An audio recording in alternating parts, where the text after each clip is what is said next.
Visa execs are calling it the journey to cashless.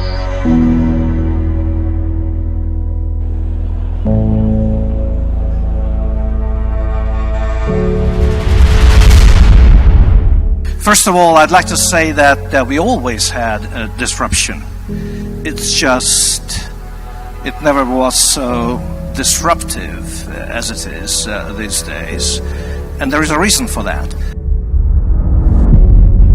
They have the same problem with cell phones. It's kind of crazy today that we live quite comfortably in a world that George Orwell would have thought was super crazy.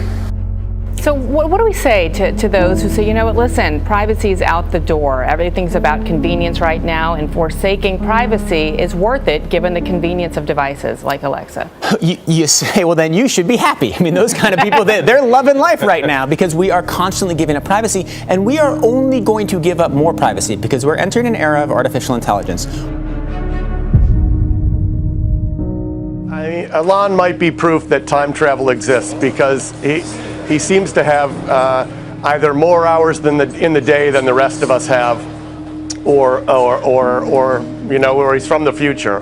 He's just, in all seriousness, I'm laughing because his ability to think cogently and thoughtfully about such a wide range of topics while running these multiple companies and seeming to be running them well is just, it's like it makes you shake your head. Like we all carry a phone with a microphone that can be turned on really at any time without our knowledge, with a GPS that knows our position, and a camera, and kind of all of our personal information. We do this willingly. And it's kind of wild to think that that's the case.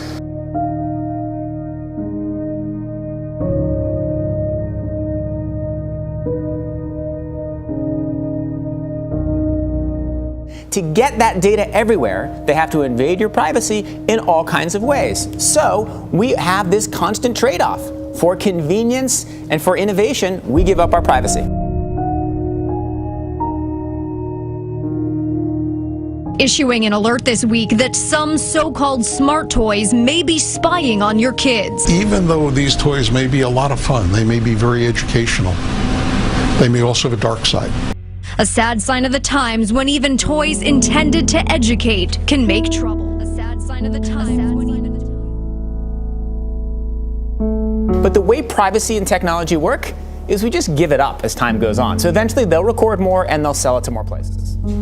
But that will use this data, whether or not they're large corporations or governments, to undermine our privacy, which is the foundation of a free society. Well, I was kind of shocked in reviewing the state of things to realize that these had all occurred. The digital age has brought us many wonders, but when you look at the bottom line of how it's impacted our economy and society, it's a troubling report.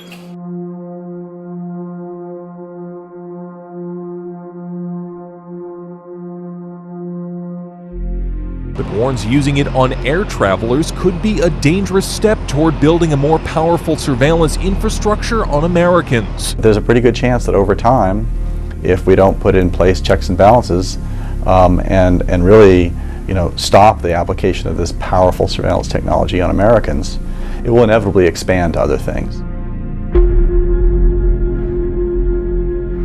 What is of huge and should be of huge interest to you is the underlying technology called the blockchain. This is the greatest innovation in computer science, to me, in a generation.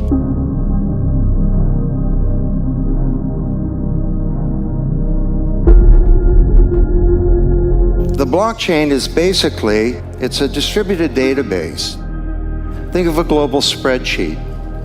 And this is a spreadsheet where information can be stored in a way that's immutable and uncorruptible and unchangeable.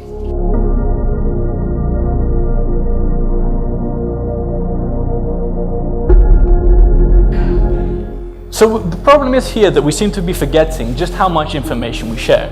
as we add it bit by bit in what I like to call data crumbs. Sure, that one picture you upload doesn't say a lot, but don't forget that this information is combined. And when it is, it provides an incredibly in-depth picture into your life.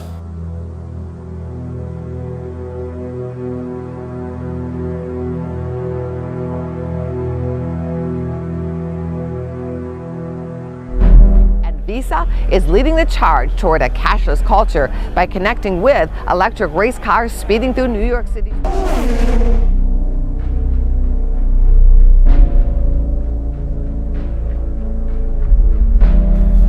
We're already sharing biometric data with our phones, such as face scans and fingerprints, in order to unlock them, as well as some basic medical data. Around the world, move away from cash to electronic because they're more convenient. And let me warn you, we're entering a period of time where it's more valuable and sometimes even cheaper to store your data instead of delete it. And it's actively being used to train modern systems such as artificial intelligence. Let's talk about Elon Musk for a second then. I have exposure to the very most cutting edge AI, and I think people should be really concerned about it. I keep sounding the alarm bell. When it comes to the rest of us, Google says that we've only got time until 2030 when robots can match human intelligence. So I invited a special guest today to help me with the opening. So, wake up, my little friend. All right, he's with us. So, could you tell us who you are? I am not Leverness. Now, I know you are not Leverness. Leverness is standing here. So what's your name and why are you here? My name is Nell, and I wanted to tell you all that my younger cousins are getting ready to conquest the world. Really? By a computer, that a computer would either never beat the best human player or that it was 20 years away. And last year, AlphaGo, which was done by DeepMind, which is a kind of a Google subsidiary, absolutely crushed the world's best player. And now it can play the top 50 simultaneously and crush them all. So, just like that pace of progress is remarkable.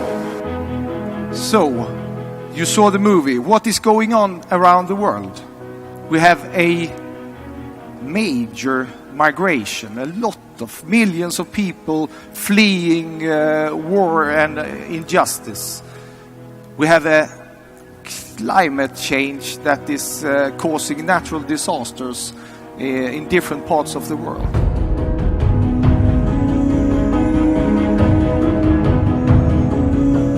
We have, as you heard, a rapid urbanization.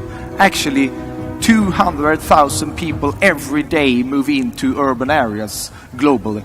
Problems today are more global, and this means there is no way any country can solve them by itself, and we need global answers. The Agenda 2030 is an agenda aiming at a fair globalization.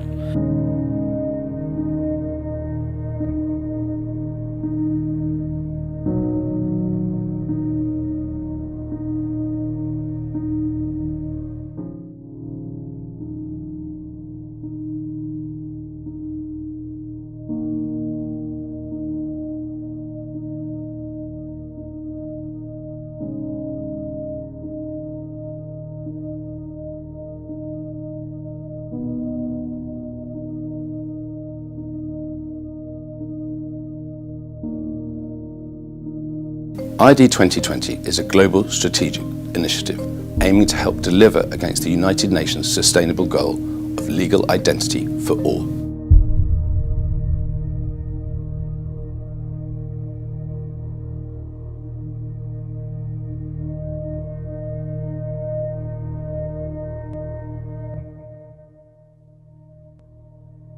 The Supreme Court has ruled that the right to privacy is not a fundamental right. But look at today's day and age, it's all digitized, all the information. You don't have a choice, but you're going there voluntarily. This is not that. This is something far more dangerous. We are in something like a digital emergency.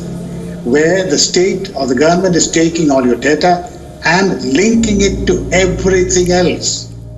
When you buy air ticket, a rail ticket, a ration card, a passport, a scholarship, whatever you do, they're all being compulsively taken. It started as voluntary, now it is mandatory, and it's everywhere.